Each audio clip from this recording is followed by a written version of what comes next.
Né, trazendo aí alguns desdobramentos dessa história para a gente. Vamos acionar quem entende do assunto, né? O professor Paulo Rabelo de Castro, economista, colunista do jornal Gente, que está nessa manhã conosco para tratar do caso do Banco Master, trazer as suas considerações do impacto disso para o sistema financeiro e também algumas observações de quem tem muita experiência nessa área.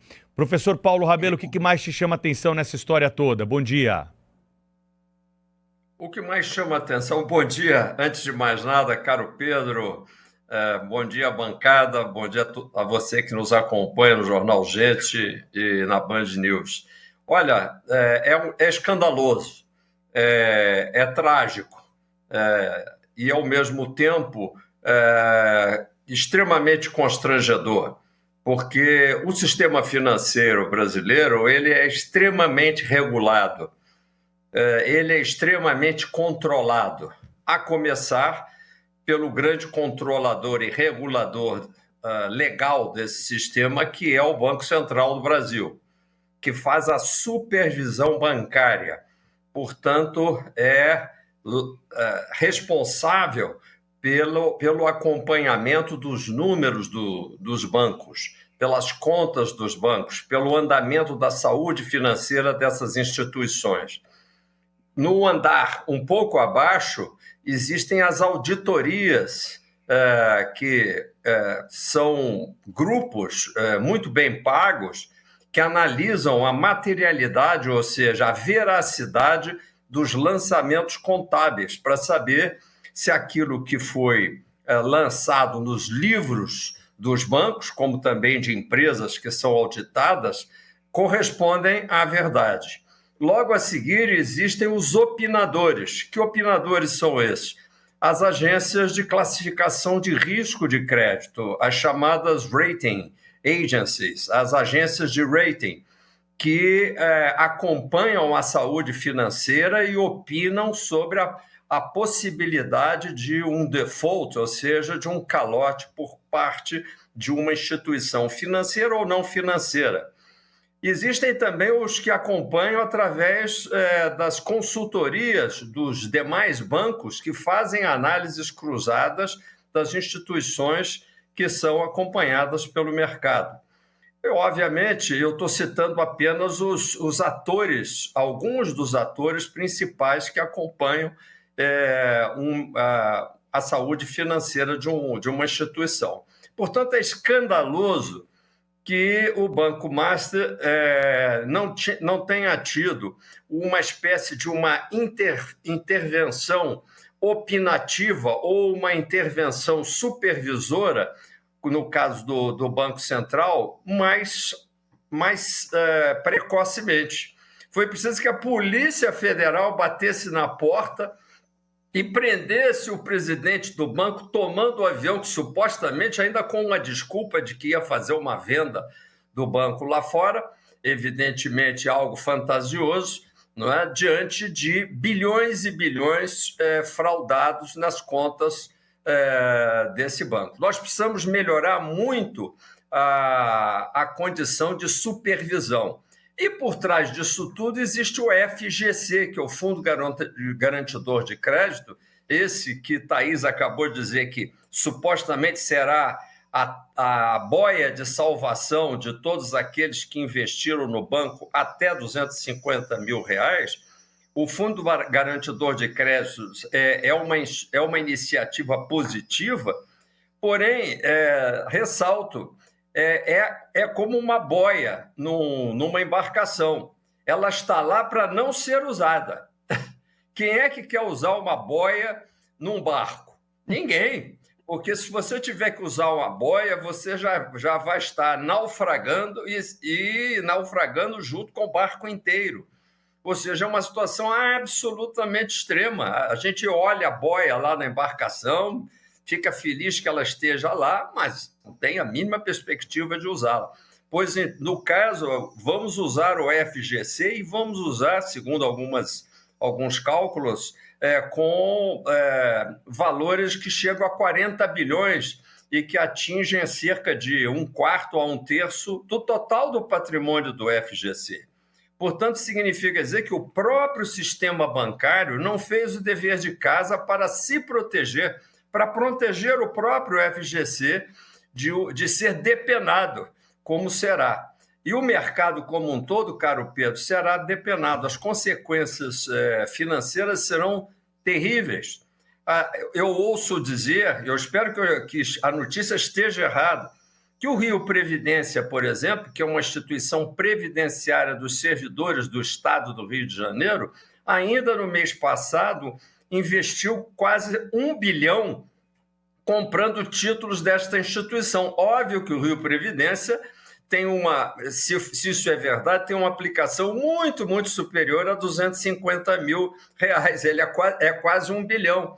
Portanto, vai ficar numa fila de credores em detrimento dos interesses de milhares e milhares de servidores. A pergunta é, onde é que está o compliance desse Instituto de Previdência, que ele não fez uma análise de que, bom, o banco está aí sendo falado, não é caso de uma instituição previdenciária que devia se pautar por conservadorismo, colocar 1 bilhão nessa instituição. Portanto, aí tem uma angulação também política, lembrando aí do Cláudio Humberto, quer dizer, vai espirrar para tudo quanto é lado e fedendo, cheirando muito mal o fato de que os políticos se interferem com uma associação criminosa em relação aos interesses de instituições que estão a perigo como essa. Até pelo lado esportivo, aparentemente, porque o sujeito também era um aplicador num clube mineiro. Então, você veja que realmente é constrangedor para nós brasileiros, o país que está pagando 1 trilhão de reais por ano de juros, que a gente, além do mais, tenha esse constrangimento de ver que a situação de uma instituição que poderia ter sido, vamos dizer, chamada a atenção por um supervisor, que alguém devia preventivamente já ter puxado a orelha desse administrador há muito tempo, tenham deixado que isso tivesse escorrido até o presente momento. O que eu chamo a atenção, Pedro, é que poderia ter havido intervenção, inclusive de uma agência de rating, dizendo: vou fazer um rebaixamento da sua nota, eu não estou satisfeito com a aparência do seu comportamento. E muitas vezes, eu próprio, que fui de uma agência de rating, pratiquei isso, percebia que muitas vezes uma atuação preventiva salvou muito depositante e salvou muito aplicador que nunca soube do risco que havia passado por uma intervenção tempestiva antes que o caldo entornasse. Portanto, essas são as minhas considerações nesse dia lamentável. Dr. Paulo Rabelo de Castro, foi muito oportuna e, sobretudo, esclarecedora aí a sua explanação sobre essa questão, sobre o papel de cada um desses órgãos, né? Mas o que chama a atenção é o Banco Central. O Banco Central, enfim, para quem não é do ramo, né, tem muita credibilidade porque as pessoas acham que ali tem um controle absoluto sobre o mercado financeiro, sobre o sistema bancário brasileiro, etc. e tal. E o que a gente viu foi uma falha gritante, né? Até agora, antes disso tudo acontecer, o Banco Master tinha recorrido no FGC da ordem de 4 bilhões de reais. Não é possível que o Banco Central não tenha achado isso estranho, né? Não tenha acionado os seus mecanismos de controle, de supervisão, para impedir que a coisa se agravasse. E também o Banco Central acabou de conceder licença a Augusto Ferreira Lima, que é foi um dos sócios, né, e dirigentes lá do Banco Master, acabou de conceder a ele uma licença, aquela autorização especial para administrar uma instituição financeira. Ele lançaria agora, no final de novembro, um novo banco, com grande estardalhaço, grande pompa, com campanha publicitária milionária, etc. e tal. E está preso, né? O Banco Central, como assim o Banco Central autoriza alguém nessas condições, portanto, passível de um mandado de prisão, a dirigir uma instituição financeira? Eu gostaria da sua apreciação sobre isso. Sem contar a desinformação do próprio Banco Central. Esse mesmo diretor que está preso, que ia criar o seu próprio banco, já tinha se afastado do Banco Master, da sua gestão e da sua sociedade há 1 ano e meio. O Banco Central não sabia disso? Certamente sabia, né? Enfim, o Banco Central me parece jogar um papel um papel central aí nessa bagunça toda, não é não, professor? O nome disso, meu Cláudio Humberto, é leniência. O nome disso é complacência.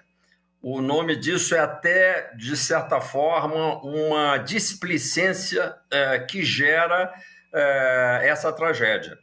Porque, veja bem, eu gostaria até de aproveitar o seu questionamento para fazer uma ressalva importante, porque fiz uma crítica muito séria a todos aqueles que fazem análises de dados bancários e gostaria de dizer, este é o principal desafio de um analista de números financeiros.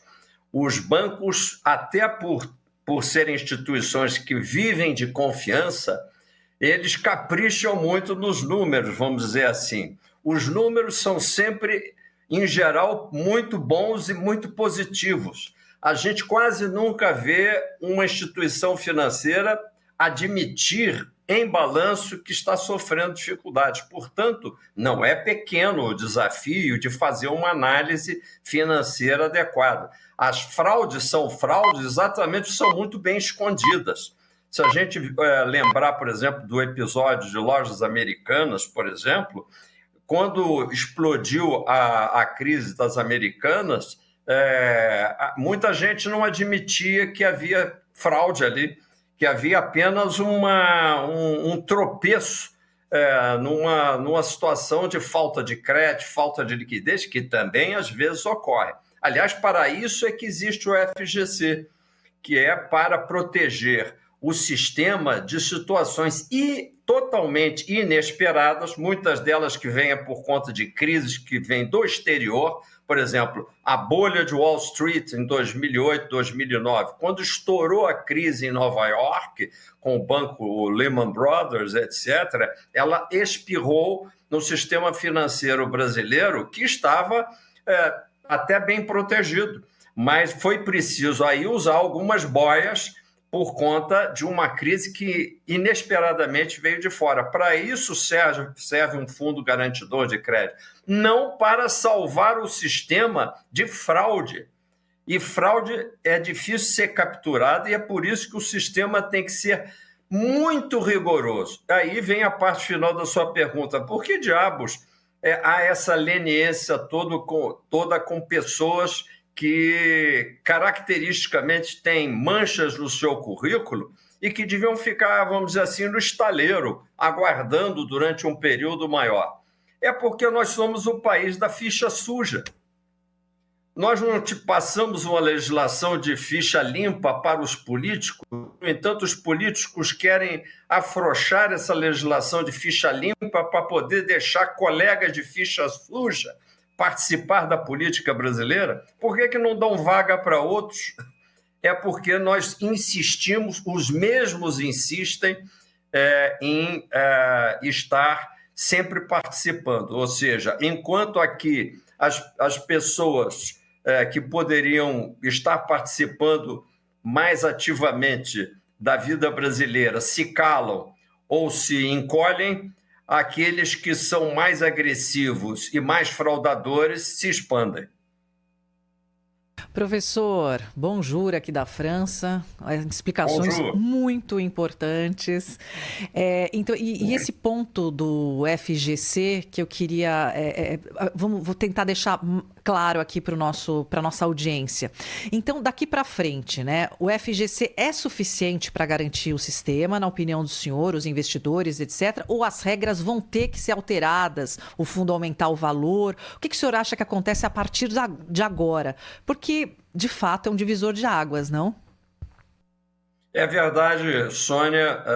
Mais uma vez, bonjour, bom dia para você aí, e nós vamos aprendendo. Nós, ao mesmo tempo que fiz aqui como eu disse, uma crítica muito séria e até bastante dura, gostaria que todos aqueles que estão nos acompanhando ouvissem meus comentários como construtivos, ou seja, nós temos que usar mais esse tropeço para tentar aprender. Não fazer, como eu vejo até no meu WhatsApp, em várias mídias, piadinhas a respeito. O Brasil é um país esculachado, um país onde imediatamente vão aparecer brincadeiras a respeito de coisa séria. Nós precisamos ter mais compenetração com fatos graves como esse e exigir que as autoridades façam uma revisão profunda desse processo. Mesmo o Congresso Nacional, muitas vezes que a gente considera displicente, deveria, quem sabe, abrir uma CPI para avaliar a segurança do sistema financeiro brasileiro. Por que é que os nossos parlamentares não fazem isso como estão fazendo em relação ao INSS? Eu acho que a supervisão bancária merece uma avaliação que não seja a do próprio Banco Central. Aliás, tem muito a ver com o comentário do Cláudio Humberto. A figura do Banco Central, ela está, por assim dizer, no Brasil, sofrendo de um excesso de autonomia. O fato do Banco Central ser protegido, isso é bom, repito, isso é bom. Ter uma autonomia operacional para regular a taxa de juros não significa dizer que a sociedade brasileira não tenha que fazer avaliações permanentes desse comportamento, embora autônomo, operacionalmente.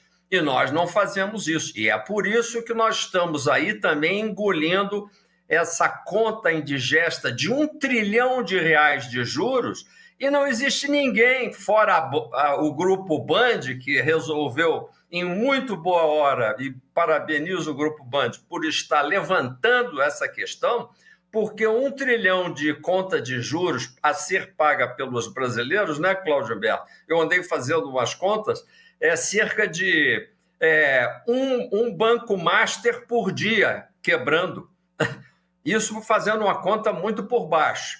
Ou seja, aí para aqueles que nos acompanham com possibilidade de vídeo, verificam que a conta de juros ano a ano, desde o ano 2000, ela vem gradualmente subindo e, a partir de um determinado momento, que coincide com a administração trágica da presidente Dilma, que acabou gerando um impeachment, e com a ressalva de que no governo Temer houve uma redução gradual da conta de juros, logo a seguir, já na administração Bolsonaro, essa conta para de cair e há uma subida muito íngreme que atinge todo esse período da administração Lula, atingindo 985 bilhões de juros anuais até setembro de 2025, ou seja,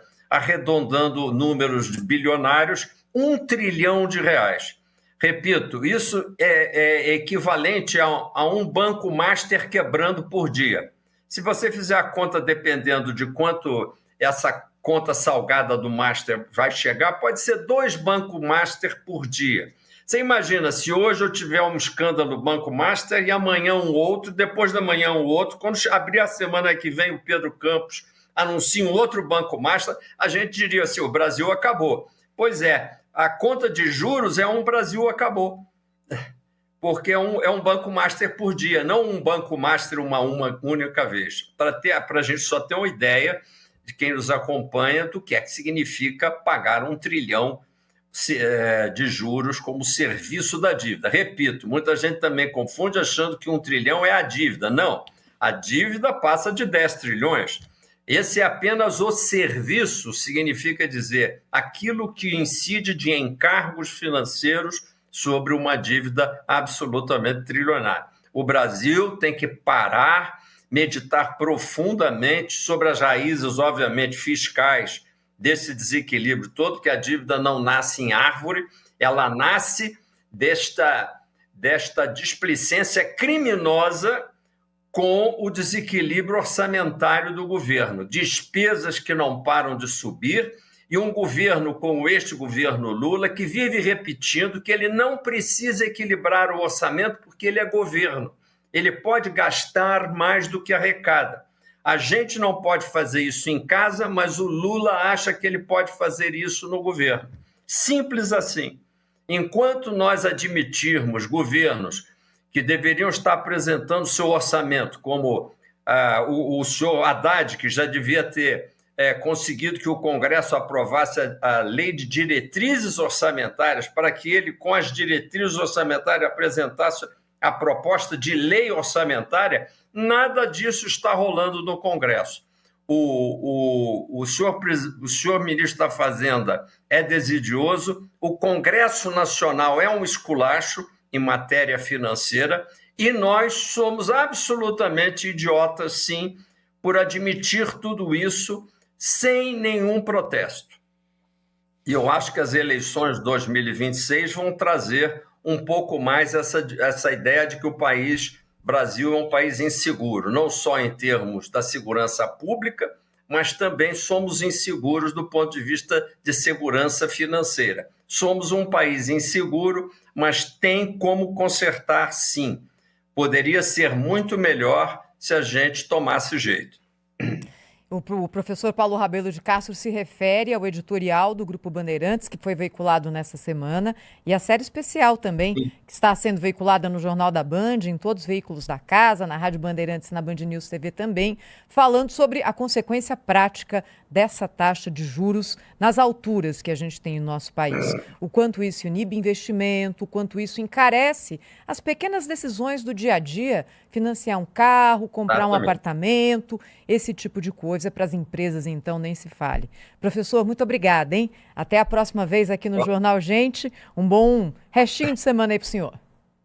Obrigado, Thaís. Agradeço e como sou falastrão, acrescento mais uma vez meus parabéns pelo Grupo Band ter a coragem de levantar essa importante questão e lembrando, quando os juros são extremamente elevados, há uma propensão também a crises financeiras e quebras como essa do Banco Master, independentemente de fraudes. Juros altos prejudicam a saúde do sistema financeiro, embora quem aplique a juros altos sempre comemore. A gente gosta de receber um juraço sendo pago em cima dos nossos depósitos, mas a gente se esquece que, embora no campo pessoal isso seja bom para nós como aplicadores, é muito ruim para a saúde financeira do Brasil que tenta produzir. Muito obrigado e um bom dia para todos. Obrigada.